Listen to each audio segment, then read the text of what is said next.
ঢং ঢঙি, ও ঢঙি এখানে দিয়ে যা, ওকে চুপ করা, এখানে দিয়ে ঘর ঝাড় দে। আমি দুপুরে খাওয়া দাওয়া করে একটু শুয়েছি বন্ধুরা, দেখো তো তোমাদের দাদাভাই ভাত খাচ্ছে, দেখো দেখা যায়।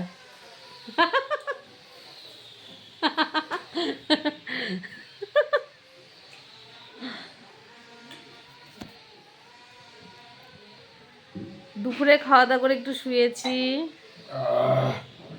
তোমাদের দাদাভাই খাওয়া হলো। বারবার আমরা কাজ করতে আর ভালো লাগে না, এতবার সারাদিন শুধু কাজ আর কাজ। এই একটু কয়টা বাজে এখন, 4:30 বাজে, একটুখানি খালি বিছনায় আসলাম, আবার শুরু হয়ে যাবে কাজ আমার। আবার সন্ধ্যা দাও, বিকালে সন্ধ্যার কাজ করো, সারাদিন খালি কাজ আর কাজ। বন্ধুরা টাটা, আবার পরে ভিডিওতে আসছি।